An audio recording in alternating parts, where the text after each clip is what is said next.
Shalom. Shalomnya kayaknya masih kurang keras nih. Shalom. Wow, nah itu anak-anak Tuhan. Luar biasa. Saya kembali mengucapkan terima kasih ke Bapak Gembala Pak Andi sudah mengajak saya kembali ke sini dan udah cukup lama nih rindu saya dengan Pak Andi dan Ibu dan sahabat-sahabat semua di tempat ini. Terakhir, saya ada di sini bulan yang sama, bulan Maret, tetapi tahun lalu. Jadi cukup lama. 1 tahun kita mengembara ke sana kemari ya. Tentunya Bapak Ibu juga banyak aktivitas 1 tahun penuh dan selalu Tuhan menjaga kita. Amin. Amin ya. Nah, saya diberikan satu judul oleh Bapak Gembala, judulnya mengenali potensi dan karunia saya. Sebenarnya bukan saya aja, tapi maksudnya kita semua ya. Mengenali potensi dan karunia. Ini waktu saya diberikan judul ini, wow, terus terang dalam hati saya berkata, wah ini judul yang berat sekali. Dan ini mungkin adalah kunci dari kehidupan kita di dunia ini loh. Nah kalau kita tidak mengikuti apa yang sudah dia rancangkan kepada kita masing-masing, kita jalannya akan sulit ya. Sangat sulit. Percaya Bapak Ibu, setiap kita, masing-masing kita, itu diberikan potensi dan karunia. Setiap kita yang adalah anak-anak dia. Nah ini banyak kita yang melenceng dari rancangan dia. Dari rencana dia kita melenceng, akhirnya waktu kita berjalan di dalam dunia ini, kita ingat kita masih ada di dalam dunia ini dan akan banyak sekali rintangan-rintangan yang akan kita lalui. Ini sepanjang jalan sampai garis finish, makanya kita pada saat ini sedang menghadapi pertandingan iman. Sampai nanti pada saatnya kita akan kembali bersama-sama dengan Bapak di surga. Nah ini makanya saya bilang ini penting sekali. Mudah-mudahan saya bisa memberikan firman ini sesuai dengan waktu yang diberikan. Dan apa sih sebenarnya potensi dan karunia? Apa sih bedanya potensi dan karunia? Ada yang tahu? Potensi dan karunia itu berbeda ya. Potensi itu adalah sesuatu yang kita miliki tetapi belum kita asah. Jadi lebih kepada bakat. Ya, potensi itu adalah bakat. Jadi setiap kita pasti mempunyai bakat ya. Ada yang pintar main gitar. Tadi teman-teman imam musik di sini ya, saya disuruh main drum nih, nggak bisa saya bisa main drum ya. Walaupun saya coba belajar pun ya, tetapi bakat itu belum ada gitu loh. Ada yang keyboard, ada yang penyanyi gitu ya. Mungkin kalau nyanyi saya bisa lah dikit-dikit lah ya. Tapi potensi itu adalah kemampuan kita dasar, kemampuan dasar yang bisa diasah dan bisa dikembangkan ya, sehingga kita jadi ahli ya. Nah tapi ini berbeda dengan karunia. Nah kalau karunia itu bukan sesuatu yang terpendam, bukan sesuatu bakat ya, tetapi karunia itu lebih dari pemberian dari Tuhan. Wow. Dan itu langsung jadi, gak perlu diasah. Mungkin ada di dalam kita nih ya, mungkin ada sedikit di dalam kita ya, tetapi kita tidak sadar gitu. Tapi Tuhan berikan, nanti kita belajar ya, ada macam-macam karunia yang Tuhan berikan ya. Tapi Tuhan berikan kepada setiap orang ya, dan ini munculnya secara alami. Bahkan karunia ini bisa juga menyembuhkan. Karunia ini bisa berbahasa roh ya dengan lancar. Dan sesuatu yang diberikan oleh Tuhan bisa juga musik. Tapi ini karunia ini yang kita mau tahu. Setiap kita ini kita diberikan karunia loh. Kita mau belajar bagaimana kita mengetahui karunia ini diberikan kepada kita. Nggak gampang nih. Nggak gampang. Pertama itu kita harus ada di dalam Dia. Kedua, kita harus waktu kita terima Tuhan Yesus, waktu kita dibaptis, ya, kita harus tahu bahwa kita dibaptis bukan hanya dengan air saja. Kita juga harus dibaptis dengan apa? Dengan Roh. Jadi ini pasangan nih. Baptisan air dan baptisan Roh. Artinya apa? Kita masuk ke dalam hadiratnya. Kita masuk di dalam Dia. Kita masuk di dalam Roh. Kita masuk di dalam Yesus. Dan Yesus masuk ada di dalam kita. Jadi karunia ini yang harus kita tahu. Bagaimana kita harus tahu karunia ini. Dan karunia ini adalah kehendak Tuhan atas diri kita.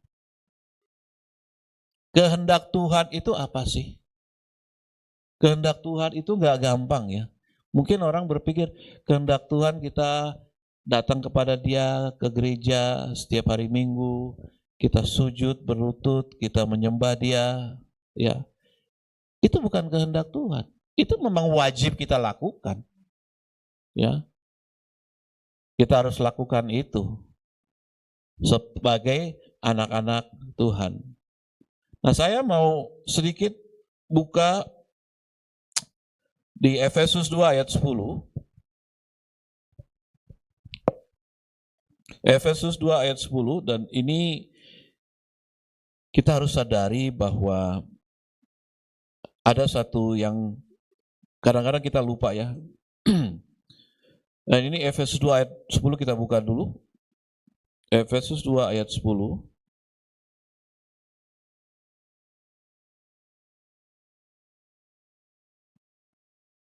Karena ini kita apa? Buatan Allah. Ayo kita sadari bahwa kita ini diciptakan oleh Allah. Waktu kita diciptakan oleh Allah di Taman Eden itu Tuhan sudah mempunyai rancangan loh. Tetapi rancangan itu kemudian dikaburkan oleh si iblis. Sehingga rencana Tuhan atas kita yang harusnya bersama dengan Dia di Taman Eden, segala sesuatu serba ada, makanan, minuman, ya. Akhirnya manusia itu diusir dari Taman Eden karena si iblis, karena manusia jatuh ke dalam dosa. Kalau kita baca sekali lagi di sini, Efesus 2 ayat 10, karena kita ini buatan Allah, diciptakan di dalam Kristus Yesus untuk apa? Melakukan pekerjaan baik. Jadi pekerjaan yang baik, tetapi di sini coba kita perhatikan. Yang dipersiapkan Allah sebelumnya. Apa kehendaknya? Ia mau supaya kita hidup di dalamnya. Wow. Jadi sudah disiapkan. Waktu kita diciptakan, ternyata Bapa di surga itu sudah mempersiapkan sebelumnya. Ada kata-kata apa tadi? Sebelumnya. Jadi nggak mungkin kita diciptakan, udah kamu jadi terserah deh. Mau seperti apa berkembang, ya kan? Kemudian hidup suka-suka, nggak bisa.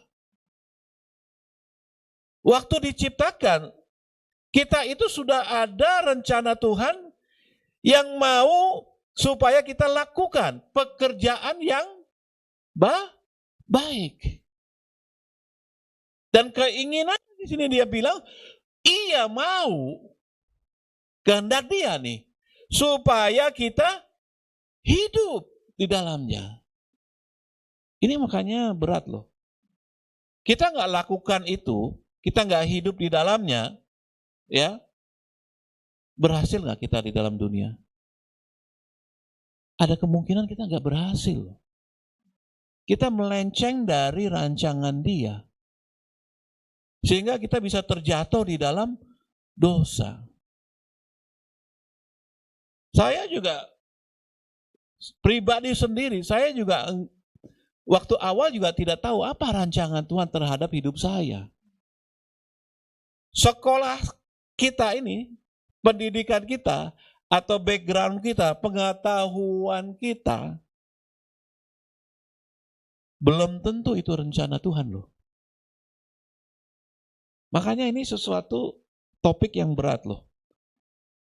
Untuk kita mengetahui apa sih rencana Tuhan terhadap hidup kita? Apa itu karunia yang diberikan kepada kita? Tetapi jelas di sini dikatakan bahwa dia mempunyai rencana yang dia sudah persiapkan sebelumnya dan dia mau supaya kita hidup di dalamnya. Ini berarti ada sesuatu kalau kita nggak hidup di dalamnya, kita nggak akan berhasil. Kita bisa tiba-tiba terjerumus di dalam dosa, kita tidak akan berhasil sampai kerajaan surga. Wow. Nah, kita mau baca di Yeremia 27, 29. Ini bahkan di perjanjian lama pun kalau kita tarik, ini nyambung ke Efesus 2 tadi. Pasal 29 ayat 11. Sebab aku ini mengetahui rancangan-rancangan apa yang ada padaku mengenai kamu. Demikianlah firman Tuhan, yaitu apa? Rancangan damai sejahtera dan bukan rancangan kecelakaan, untuk apa? Memberikan kepadamu hari depan yang penuh harapan. Dia kasih sesuatu yang baik. Tadi kan dibilang pekerjaan yang baik. Dia kasih satu rancangan yang memberikan kita apa? Damai sejahtera. Dan bukan rancangan kecelakaan. Jadi kalau kita nggak masuk ke rancangan dia, kita akan masuk ke dalam macam-macam kecelakaan. Nah, caranya bagaimana sih? Supaya kita tahu bahwa itu adalah rancangan dia. Bagaimana kita bisa mengetahui? Tuhan Allah tidak seperti dulu, hadir. Bahkan manusia bisa melihat langsung. Waktu zaman Musa itu ada tiang awan, ya. Dan kalau malam hari itu ada api ya. Tapi kan sekarang you cannot see God. But you can feel the presence of the Lord only if you have the Spirit in Him. Jadi salah satunya kita harus hidup di dalam roh. Kalau, makanya tadi saya katakan harus dibaptis oleh air dan dibaptis oleh roh. Bapak Ibu, nanti kita mungkin kapan kalau saya diundang lagi kita bicara mengenai apa itu maksudnya hidup di dalam roh. Banyak yang berpikiran kalau saya bisa berbahasa roh itu berarti saya sudah ada di dalam roh. No. Ada 9 karunia roh, nanti kita belajar lagi. Bukan hanya itu. Dulu juga saya berpikirnya begitu. Oh, kadang-kadang kita jadi latah ya. Ikut-ikutan berbahasa roh. Akhirnya apa? Hafalan itu yang keluar. Ya, bisa kita merindang, tapi itu lebih kepada emosional. Ya. Tapi karunia roh diberikan untuk kita itu ada 9. Nanti kita kapan waktu bisa kita bahas lagi. Tapi di sini kita akan bicara mengenai karunia, pekerjaan, ya, kehidupan kita. Apa yang Tuhan mau? Kita capek-capek sekolah, ya, untuk mencapai sekolah yang tinggi. Anak saya sekolahkan untuk ambil bisnis. Management di UPH. Itu kehendak saya. Bukan kehendak Bapak di surga. Saya berpikir oke, memang dia suka baca Alkitab, dia ada kerinduan ya untuk lebih masuk ke dalam kerohanian dia ya. Jadi tapi saya bilang ke anak saya, saya panggil dia Ca ya, namanya Janeta, kebetulan ada bersama-sama dengan kita di sini. Kamu belajar dulu deh ilmu business administration, ya kan? Setelah itu kamu mau sekolah pendeta, teologi apa terserah, gak apa-apa. Tapi yang ternyata apa? Saya sekolahkan dia. Udah jalan berapa? 4 atau 5 semester tuh. 4 ya, apa 5? 4 semester. UPH, uang papa habis. Iya, ini sekolah mahal loh. Mana waktu itu papa udah pensiun atau belum ya? Udah mau pensiun, udah pensiun ya. Nah itu coba bayangin. Kumpulin duit, ya kan? Harapan menjadi sarjana ekonomi.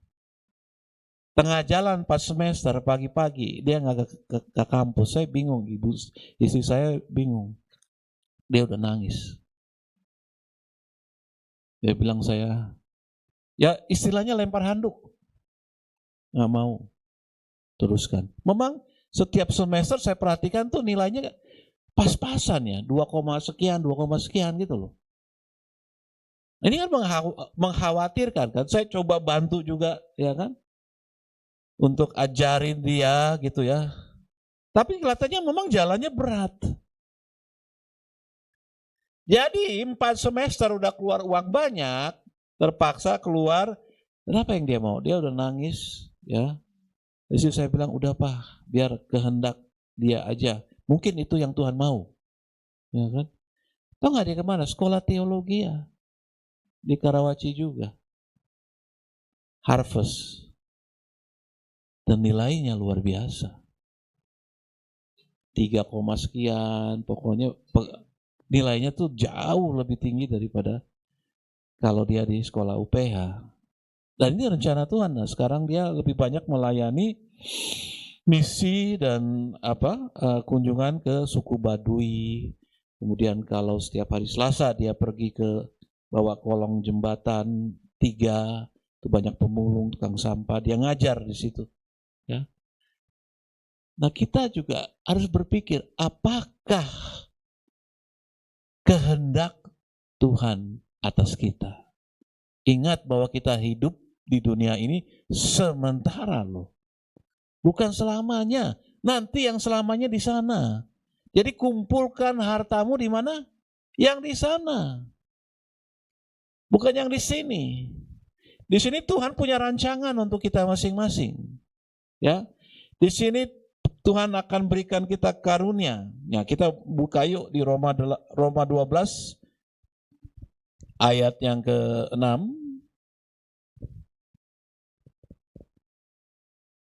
Roma 12 ayat 6 sampai 8 ya. Demikianlah kita mempunyai karunia yang berlain-lainan menurut kasih karunia yang dianugerahkan kepada kita. Jadi setiap orang punya karunia berbeda. Yang lain-lain katanya kan. Menurut kasih karunia yang dianugerahkan kepada kita. Jika karunia itu adalah untuk bernubuat, baiklah kita melakukannya sesuai dengan iman kita. Ini yang pertama ya. Yang pertama apa? Bernubuat. Kita teruskan. Jika karunia itu untuk apa? Melayani. Baiklah kita melayani. Dan jika karunia itu untuk mengajar, baiklah kita mengajar. Dan jika karunia itu untuk menasihati, baiklah kita menasihati. Siapa yang membagi-bagikan ke sesuatu, hendaklah ia melakukannya dengan hati yang ikhlas. Siapa yang memberi pimpinan, hendaklah ia melakukannya dengan rajin. Siapa yang menunjukkan kemurahan, hendaklah ia melakukannya dengan sukacita. Jadi segala sesuatu ini semua kita harus lakukan dengan sukacita. Sebentar, kita balik lagi ya. Nanti kita bahas satu-satu. Tetapi ada di situ kalimat yang keras, yang ditekankan, apapun yang kita lakukan. Itu untuk apa? Sukacita. Dan untuk kemuliaan Tuhan. Karena itu yang terbaik untuk kita. Kolose 3 ayat 23.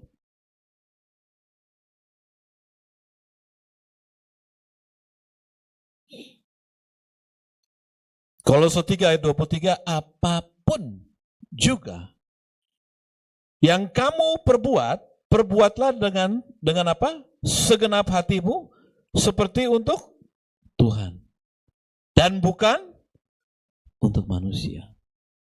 Waktu kita kerja nih, waktu kita diberikan karunia nih, apapun, tadi kita ada bahas ya, ada 7 karunia itu. Kita harus tempatkan diri kita bahwa kita itu sebenarnya kerja untuk Tuhan. Walaupun kita punya bos nih di dunia ini kan, atasan kita. Coba tempatkan diri kita bahwa kita bekerja untuk Tuhan. Karena kita udah tahu bahwa inilah yang Tuhan mau kita bekerja. Tadi dia bilang pekerjaan yang baik. Yang aku mau supaya kamu lakukan itu loh. Nah, saya jamin ya, kalau kita mempunyai prinsip seperti itu, dimanapun kalau kita kerja, mau rewel kita punya bos, mau galak dia orangnya, tapi kamu ingat, kamu kerja bukan untuk dia sebenarnya, kamu kerja untuk yang di sana, dan kamu sudah align dengan apa yang dia mau, gak usah khawatir. Mungkin kamu ditekan, mungkin teman-teman kamu satu pekerjaan, ya, jelek-jelekin kamu. Tapi kamu punya prinsip, saya kerja untuk Tuhan. Amin? Oke, kita balik lagi ke Roma 12 ayat 6. Nah, di sini kita lihat ya, Roma 12 ayat 6 sampai 10. Ada 7 loh. Yang pertama tadi bernubuat. Ya, bernubuat ini mungkin kita masuk ke dalam pekerjaan-pekerjaan rohani. Yang nggak mungkin kita pekerjaan duniawi jadi tukang sihir dong, ya.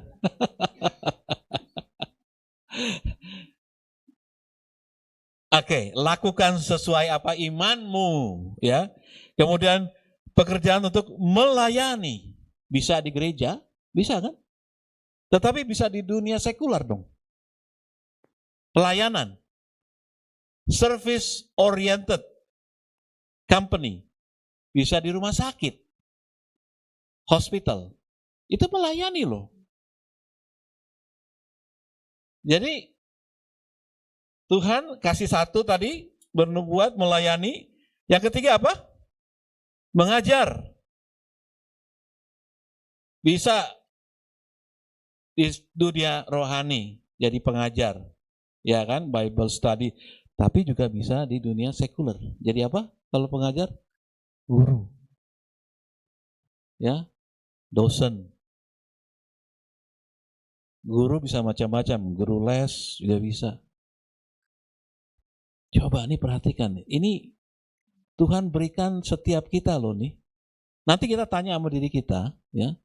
Dan saya mau supaya setiap kita itu masuk dalam hadirat Dia. It's not easy loh, nggak gampang. Untuk mendengar kehendak Tuhan Tuhan mau saya jadi apa sih di dunia ini? We will be wasting a lot of time and a lot of money kalau kita mengikuti keinginan kita loh. Dan kita akan masuk dalam satu struggle, ya. Tadi di situ dibilang apa? Kecelakaan loh. So we will get into that ya. Kita akan ke situ nanti ya. Tapi sekarang coba kita lanjut lagi. Ada lagi yang keempat itu menasehati. Ayat yang ke-8. Jika karunia itu untuk menasehati, baiklah kita menasehati. Ya, bisa counselors, bisa jadi konsultan loh.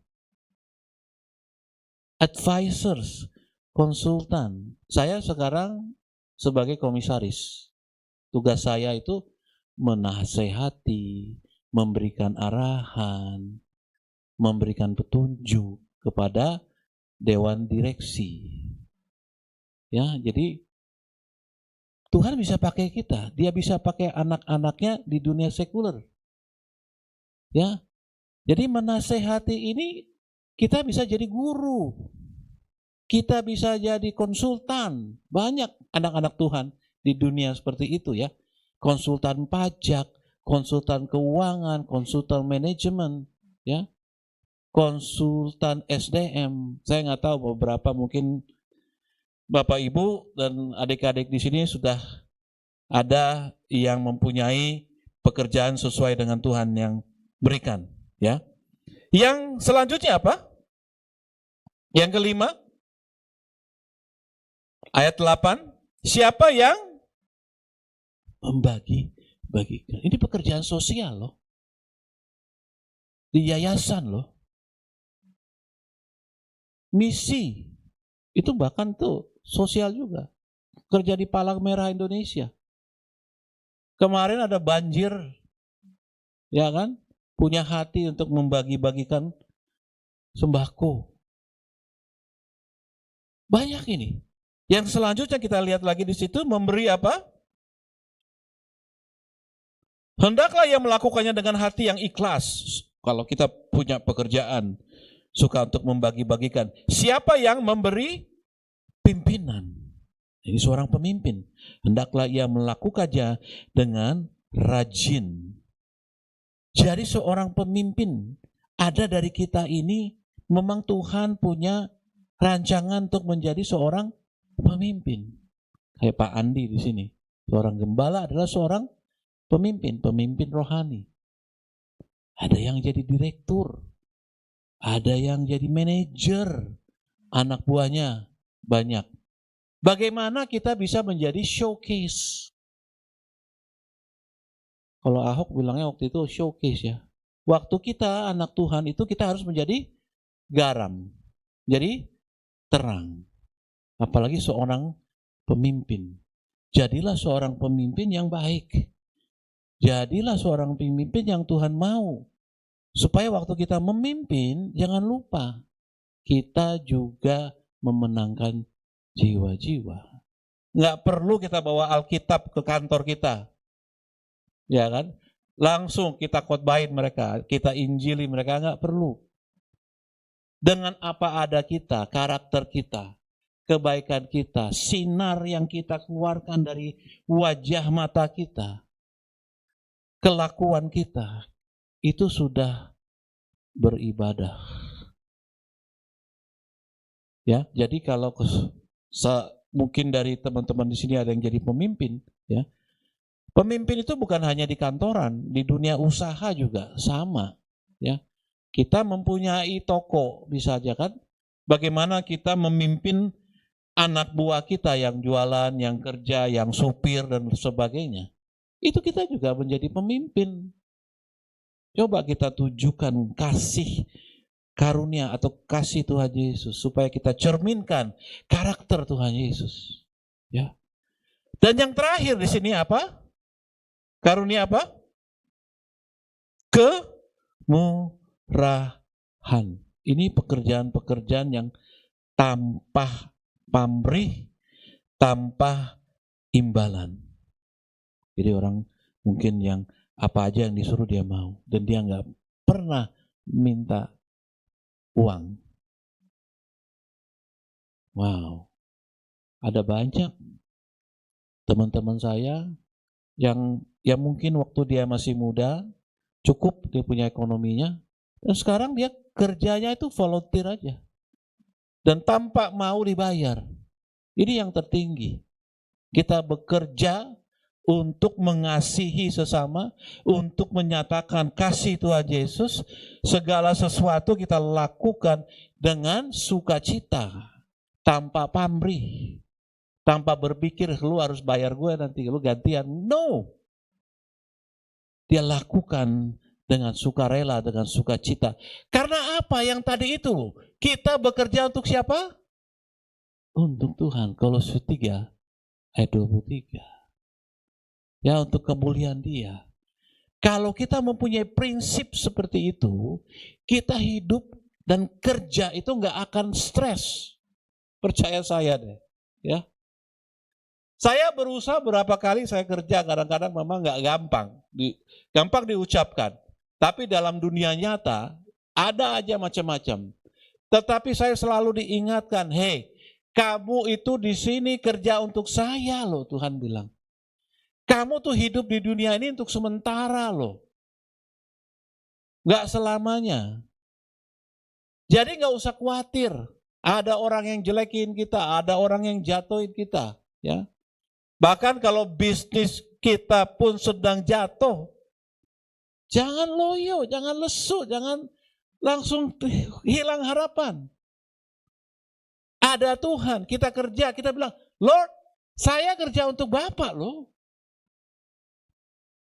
Tunjukkan bahwa kita itu bersandar kepada Dia. Dan Dia akan atur kehidupan kita. Kadang saya khotbah di sini, kadang saya nggak tahu temanya apa. Ya. Dan kebanyakan memang seperti itu. Dan saya selalu bilang, Lord God, this is your words. Ini firman-Mu Tuhan. Ini perkataan-Mu Tuhan. Pokoknya saya serahkan kepadamu. Apa yang kau punya, apa yang kau mau supaya saya sebagai alat-Mu memberitakan isi hati-Mu. Begitu juga di dalam sekuler juga. Banyak hal-hal kecil, ya, di mana Tuhan itu pasti membela anak-anaknya, ya. Tapi perhatikan, kita akan masuk sekarang.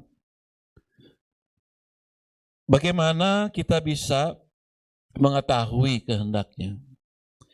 Ada firman Tuhan di Matius 7 ayat 21. Coba deh dipaparkan. Matius 7 ayat 21. Dan ini banyak yang orang kaget. Ternyata bukan setiap orang, ya, yang berseru kepadaku. Setiap orang yang berseru kepadaku itu orang-orang yang ada yang merasa dia dekat dengan Tuhan, ya. Yang merasa dia sudah lakukan semua. Seperti anak muda itu loh. Saya sudah lakukan A, B, C, D.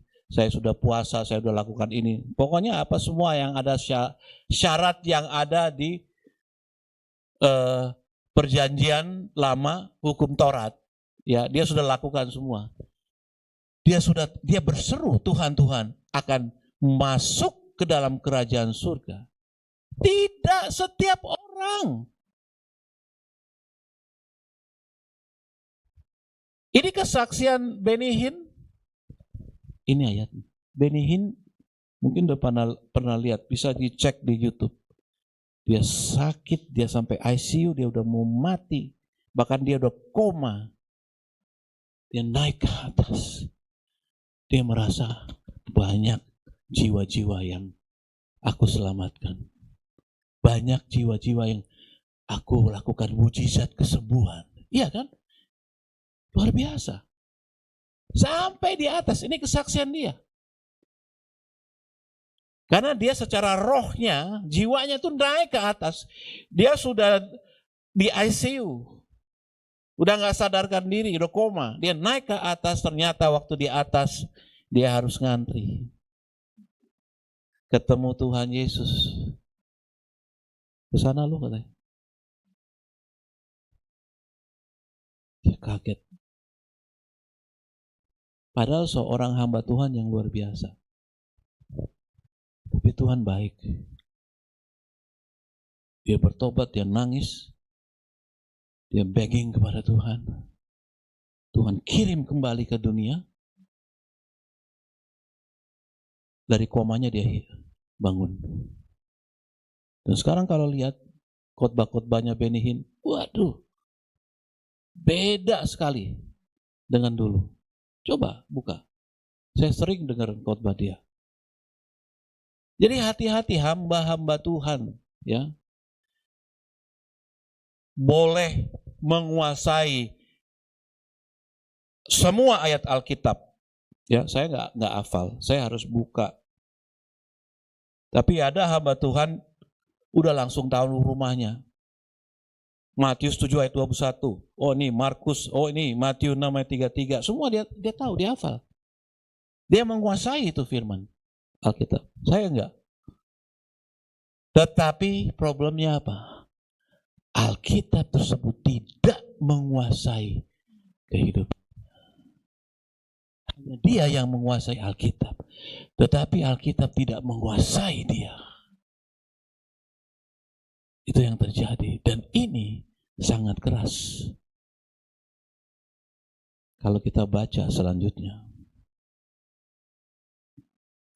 Pada hari terakhir banyak orang akan berseru kepadaku, Tuhan, Tuhan, bukankah kami bernubuat demi namamu, mengusir setan demi namamu, mengadakan banyak mujizat demi namamu? Pada waktu itulah aku akan berterus terang kepada mereka dan berkata, aku tidak pernah mengenal kamu. Enyalah daripadaku, kamu sekalian pembuat kejahatan. Betapa pentingnya kita mengetahui kehendak Bapa di surga. Tuhan katakan itu di ayat yang ke-21. Tidak semua orang yang akan masuk ke dalam kerajaan surga. Tetapi siapa yang akan masuk? Yang apa? Melakukan kehendak Bapa. Makanya kita harus tahu apa Tuhan mau apa untuk diri kita. Waktu kita hidup di dunia ini, jangan suka-suka. Pekerjaan kita, ya kan? Karir kita, apa yang Tuhan mau? Nah, Tuhan itu baik, ya. Tuhan itu baik. Yohanes 15 ayat 4 sampai 8.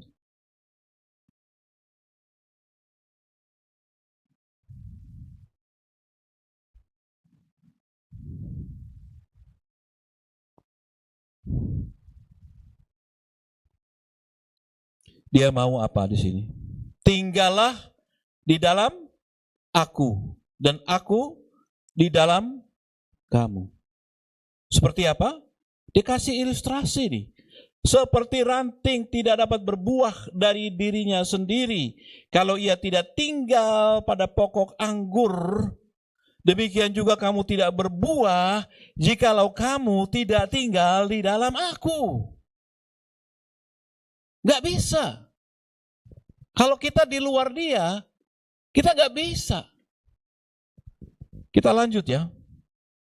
Akulah pokok anggur dan kamulah ranting-rantingnya, barang siapa tinggal di dalam aku dan aku di dalam dia, ia berbuah banyak, sebab di luar aku kamu tidak dapat berbuat apa-apa. Gak bisa. Kalau kita mau tahu kehendak dia, kita harus tinggal di dalam dia. Dan kalau kita sudah tinggal di dalam dia, kita baru mengerti apa yang Tuhan mau. Tujuannya apa? Supaya kita berbuah. Jadi, kesimpulannya, Waktu kita mengetahui apa karunia yang Tuhan berikan kepada kita, ujungnya apa? Supaya kita berbuah. Dari pekerjaan kita, dari usaha kita, bukan untuk diri sendiri. Kalau pohon itu berbuah, siapa yang nikmati? Siapa yang petik? Pohonnya sendiri petik? Enggak. Waktu Yesus pagi-pagi jalan, dia lapar, dia lihat ada pohon ara. Dia marah kepada pohon itu karena apa? Tidak ada buahnya. Murid-muridnya bingung. Rabi, ini kan bukan musimnya, bukan musim duren. Bukan musim rambutan.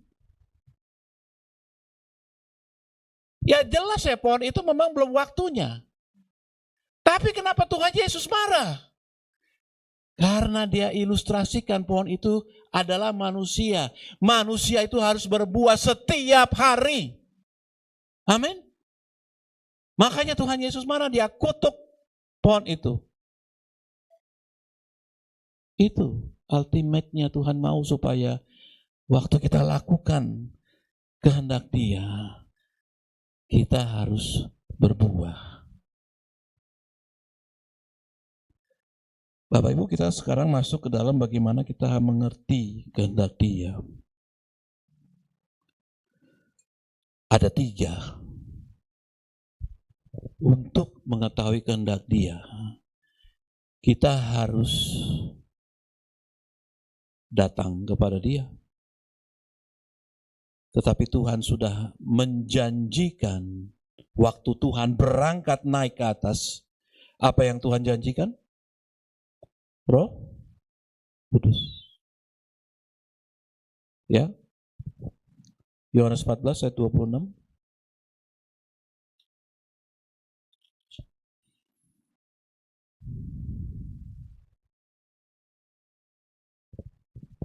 Tetapi Yohanes 14 ayat 26, penghibur yaitu apa? Roh Kudus yang akan diutus oleh Bapa dalam namaku, dialah yang akan mengajarkan segala sesuatu kepadamu dan akan mengingatkan kamu akan semua yang telah kukatakan kepadamu. Jadi ada Roh Kudus. Tanpa Roh Kudus kita nggak akan tahu. Tadi Tuhan bilang apa? Hidup harus di dalam Dia, kan? Karena Dia sebenarnya ada di dalam kita. Jadi keintiman dengan Tuhan itu adalah syarat utama. Sehingga kita boleh hidup di dalam Dia. Hidup yang dipimpin oleh Roh Kudus. Supaya kita peka, supaya kita tahu. Ya. Yang kedua, kita harus berubah pola pikir kita. Roma 12 ayat 2, bisa kita buka. Roma 12 ayat yang kedua. Janganlah kamu menjadi serupa dengan dunia ini. Ini pesan dia pertama loh.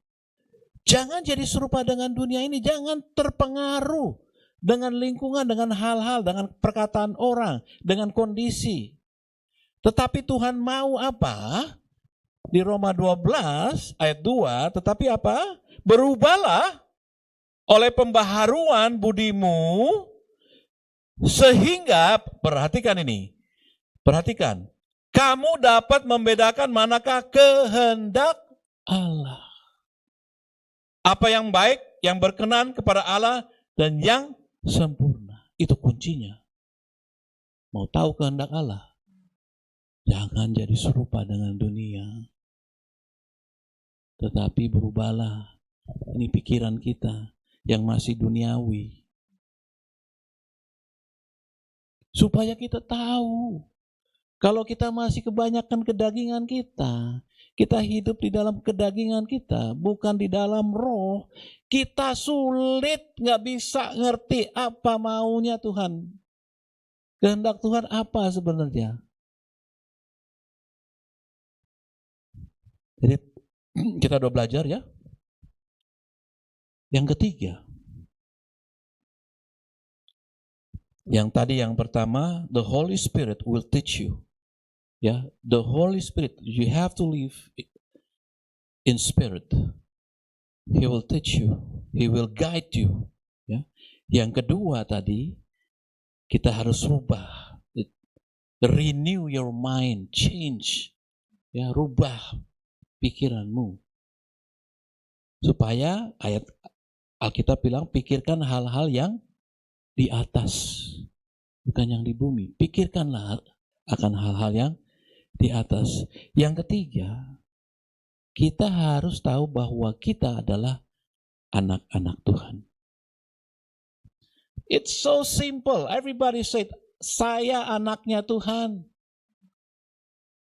Kamu anak Tuhan, saya anak Tuhan. Ada lagunya, kamu anak Tuhan, ya kan? Tapi nggak segampang itu. Rupanya ada kriteria menjadi anak Tuhan. Bapak Ibu tahu nggak kriterianya apa? Nggak segampang yang kita ucapkan, oh kamu sudah terima Yesus ya, kamu sudah ngaku kamu adalah anak Tuhan. No. Masih belum dianggap sebagai anak Tuhan. Tuhan mau apa? Yuk kita baca di Roma 8 ayat 14. Semua orang yang apa? Dipimpin Roh Allah adalah anak Allah. Jadi definisinya, kalau kita mau dipanggil anak Allah, anak Tuhan Yesus, ada syaratnya. Ini syaratnya bukan hanya bersama Roh Kudus, tetapi mau dipimpin. Di situ ada kata-kata dipimpin, artinya apa? Kita harus berserah penuh. Jadi kalau kita mau tahu kehendak Bapa di surga, tentunya kita harus menjadi anaknya. Anak saya pasti tahu bapaknya sukanya apa, kehendaknya apa. Ya, begitu juga mungkin anak-anak dari Bapak Ibu. Pasti kenal. Tapi kita harus jadi anaknya. Waktu kita mau jadi anaknya harus apa kita? Dipimpin oleh Roh. Jadi kita bisa dengar suara Bapak kita. Kita bisa tahu kehendaknya apa. Oh, Bapakku nggak suka kayak begini ya. Saya tahu Bapak saya nggak suka kalau saya keluar ikut-ikutan main-main di luar di hujan-hujan. Udah tahu, waktu masih kecil aja udah tahu gitu loh. Nanti saya dimarahin. Tapi kita harus jadi anaknya. Waktu kita mau jadi anaknya, kita harus dipimpin. Kita mau supaya kita berserah penuh kepada Dia. Nah, Bapak Ibu, carilah kerajaan surga. Ya. Karena semuanya itu akan ditambahkan. Yang dimaksud ditambahkan itu adalah karunia-karunia itu. Jangan berpikir bahwa Tuhan akan kasih harta kekayaan. Ya. Tapi yang ditambahkan adalah karunia Tuhan. Saya undang imam musik untuk kita sama-sama nyanyikan lagu ini.